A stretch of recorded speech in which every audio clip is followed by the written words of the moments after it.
What's up, Jets fans? Welcome to the latest edition of Jets Latest, where you get the latest on the Jets, Jets. I'm your host, the spitting statistician, Dane Martinez, and today I want to continue to talk about not only like what we saw against Cleveland in that 27-20 victory, our second win in a row, our first win under Aaron Glenn at MetLife Stadium, but really kind of spin it forward, right? Because honestly, we're not going to make the playoffs. We're going to be drafting in the top 10, and this, as Aaron Glenn, Darren Muji, and others have said, this is a rebuild, but there are some key decisions that are still coming up. There are some key players that we have to kind of keep as priorities and cornerstones for the future. And I know it sounds crazy, but I want you to be part of the future here of Jets Latest. So remember, join the community, subscribe to the channel. You can become a Jets Latest insider and get exclusive extra content, all sorts of other perks as we go through 2025 and beyond with the green and white. But let's get it started. I mean, one of the things that has been great and that we have been talking about here on Jets Latest, when I talk about some of the moves that Muji has made, right? We talk about signing guys like Brandon Stevens that have been coached up. We talk about the draft that has happened. One of the moves he made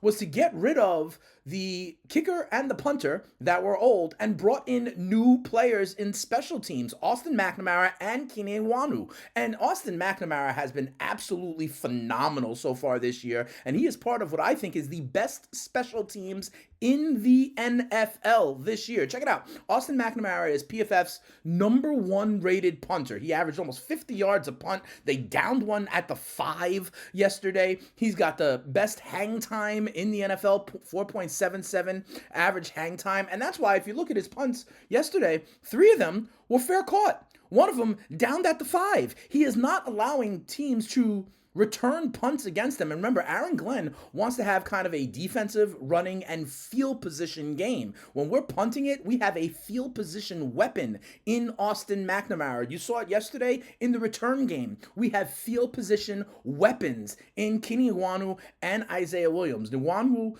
averages 39.8 yards per kickoff return. That's 7 yards better than whoever is second in the NFL. I think it's Raheem Mostert.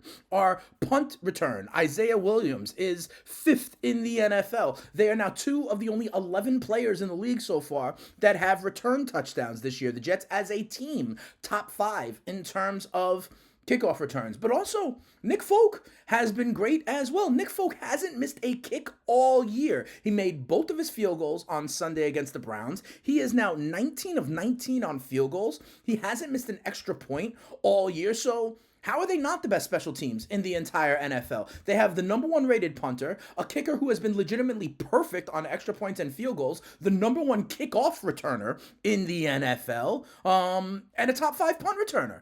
So this in the field position kind of game that Aaron Glenn wants to play, this is legitimately a focus. Shout out to Chris Banjo, the special teams coach, because, the defense has been playing pretty well, too. They haven't really allowed sustained drives, right? Like, one of the touchdowns the Browns had yesterday was after the Fields interception, 1 play, bang, that was it. The other touchdown drive they had was severely aided by penalty yards, another focus of Aaron Glenn to clean that up. But when you have these kind of field position weapons and a defense that can hold firm, it is really good. The other part about this team that I think has been strong all year, we've talked about it all year, and I now believe the Jets are going to approach this differently, is the run game with Breece Hall. I now believe here on Jets Latest that, we were talking about trading Breece Hall in the offseason. Talking about trading Breece Hall at the trading deadline. I believe this has done a 180. I believe that now that Quinnen Williams is off the books, now that Sauce Gardner is off the books, I think they are going to extend Breece Hall in the offseason. Breece Hall had 83 yards on Sunday, and he had that 41-yard screen pass you heard all summer training camp long. Aaron Glenn saying we were going to use Breece Hall as a mismatch in the passing game. I have been calling for screen passes as an adjustment from Tanner Angstrand, and bang, a 40-plus yard screen pass for a touchdown for Breece Hall. Okay, and Breece Hall is now top 10 in the league in rushing. He's top 10 in the league in scrimmage yards. And he is truly the kind of back that Aaron Glenn, because he wants to be a run-first team, is going to hang his hat on. Listen to what Aaron Glenn has said about Breece Hall. Now, you should have been listening all season long, all off-season long, when he said he's not going to trade Breece, that he likes what he has in this run game. Listen to what he said after the win against the Browns. Aaron Glenn says, He's our workhorse. That's something that we've talked about quite a bit, and when we needed him, he came through. That's something that is not new for us. I trust him with everything. I trust the ball in his hands, and when times are tough, he will get the ball. This is a wins by any means necessary kind of league, and at that point, our way of winning games is to make sure we feed him in a number of ways. We've got to get him the ball as much as possible because he can make plays for us. I think that is a clear endorsement of Breece Hall. We know that Aaron Glenn wants Breece Hall, needs Breece Hall to perform as a top 10 back to kind of solidify his style. This is the way he wants to play. And now the Jets have a ton of cap space. I wouldn't be surprised if they actually extend Breece Hall to continue to develop that run game. You're going to still have Braylon Allen. You're going to still have Isaiah Davis, right? But this is a Jets team that is top 5 in yards per game, yards per carry, explosive runs. That combined with field position that we get because of the punting and the return, that combined with a defense that has been getting better throughout the season under Steve Wilks, even though we've moved on from Quentin Williams and Sauce Gardner. I think that's important. And Breece Hall was actually asked if he wants to stay here. And he was told, and they said, yeah, if they'll have me, then absolutely. So I think that is a sign. Breece Hall may be long for this team. We were thinking about guys like Sauce and Quentin. Breece Hall may be the one that stands here from that big-time draft class. Another guy from that draft class that is really important is Jermaine Johnson. And I want to mention Jermaine Johnson because, listen, now with Quincy Williams gone, or Quinton Williams gone, with Sauce Gardner gone, Jermaine Johnson, along with Quincy Williams, who's been demoted but had a great game against Cleveland, and Jamien Sherwood, they're the only starters on defense who have been with this team for 4+ years. And Jermaine Johnson is kind of the more vocal one. And, people thought his name was in trade talk as well. He said he wanted to stay there. He's now talking more like a leader on defense. And with Quinton Williams not here anymore, Jermaine Johnson can be a new defensive captain. Listen, he goes, I think we have a lot of high character guys in here that are able to take a break, still come back with that momentum, and understand that we're looking to attack the back half of the season. That's Johnson talking about the importance of building here for these Jets long term. He also did talk about how he was crushed that some of his teammates were gone. This was on Twitter over earlier in the week, saying he'd be lying if he said happy that some of his brothers are gone. He's not. He's sick. But right after that, he goes back to his belief in the organization, the belief in the staff, and the belief in his teammates in the locker room. He goes, I said when I got drafted, I want to be the reason or part of the reason this thing gets changed for the better, and that is going to continue to be my outlook. I love this team, the fan base, and you will continue to get my absolute best on the field. Let's look onward and upward. This is a guy talking about that he wants to be a leader for this Jets defense. I think he is one of the new elder statesmen. Him along with Sherwood are now, if Quincy isn't a starter anymore, him and Sherwood are the longest tenured starters on this defensive team.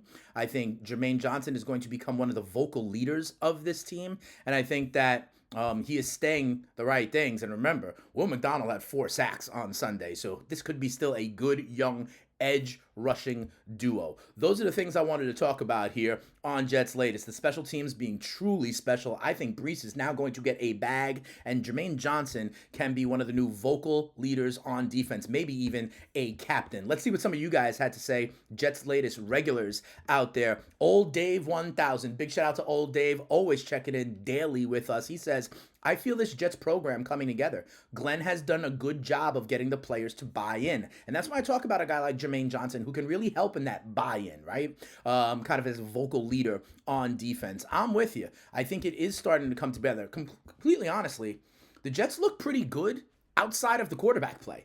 And that's why yesterday I talked about, does the QB1 conversation continue to pop its head up, because we need to evaluate this whole team. We need to continue to come together, right? And this team actually looks good outside of Fields and the passing game. Special teams, best in the NFL. Defense, looking above average, even without our all-pros gone. Run game, one of the top 5 in the NFL. If we just drop in competent quarterback play, this team could be truly, truly different. Christopher Phillips, 520, says, I think we're going to win out. I don't think we're going to win out. I think there are some other wins still left on the schedule, games against, the Jags, the Saints, and others, right? So I think this is good to not have a bad taste in your mouth, right? after the Denver game, after the Panthers game, we had a bad taste in our mouth. I think this win against Cincy, the win against Cleveland, I think we are going to be a relatively competent, reputable team. We've cleaned up a lot of the turnovers. We've cleaned up a lot of the penalties, those kind of fronts. That's what's happening in this long rebuild. Like Aaron Glenn says all the time, it's not instant coffee. I don't think we're going to win out. I think we're going to have a top 10 pick, and we've got all the assets to do exactly what we want. We'll see what Muji and Glenn decide to do with it. Also out here, RTW B7P says, it'll be nice if they can hit with the picks. The tough decisions aren't over with yet. I have faith it was rough early, especially on the defensive side. The players have improved every week, though. Let's grow. JETS, Jets, Jets, Jets. That's got to be the right outlook. Let's continue to grow. I know there's some people out there being like, oh, we got a tank for Mendoza. Oh, we got a tank for Simpson. I think, first of all, we've got the assets that if we wind up with the 6th overall pick and want to go up because we identified a guy, we've got the draft capital to be able to do that. I actually think they're going to continue to build out this roster all around what could be the new franchise quarterback. There is a lot of draft capital out there, and I think Muji and Glenn are going to build this the right way and then drop the quarterback in. I wouldn't be surprised, to be quite honest, if we don't even draft a quarterback next year and continue to then get the quarterback next year when this roster is a little bit more fully fleshed out, fully formed. But we got plenty of time to talk about that. Will Muji and Glenn hit on the picks? We shall see. But in the long game, in the big picture, I think having some kind of momentum, seeing some kind of progress, seeing some kind of this regime, Glenn and Muji, and what they're trying to preach stick and take root is more important here in the second half of the season. But that'll do it for this episode of Jets Latest. Remember, short week for the Jets, okay? They've got Thursday night football against the Patriots, a tough task because the Patriots are playing among the best football in the National Football League. We will continue to talk about it for the rest of this week, get you ready for Thursday night football. And remember, if you want to hear more from me, the spitting statistician Dane Martinez, I am the host of the FTN Fantasy Show over on SiriusXM, Channel 87, the Fantasy Channel. Jets aren't going to make the playoffs. But if your fantasy team is kind of on the line to the playoffs, check me out over there. We got all sorts of great content, all sorts of great data, tools to help you become a better fantasy football player. But if you just want to keep it locked to the green and white and what hopefully is the congealing, the gelling, the building of what is to come under Glenn and Muji, you keep it locked right here because Jets Latest will be here every single day giving you the real. Tell a friend to tell a friend. But for now, for this episode of Jets Latest, we out of here.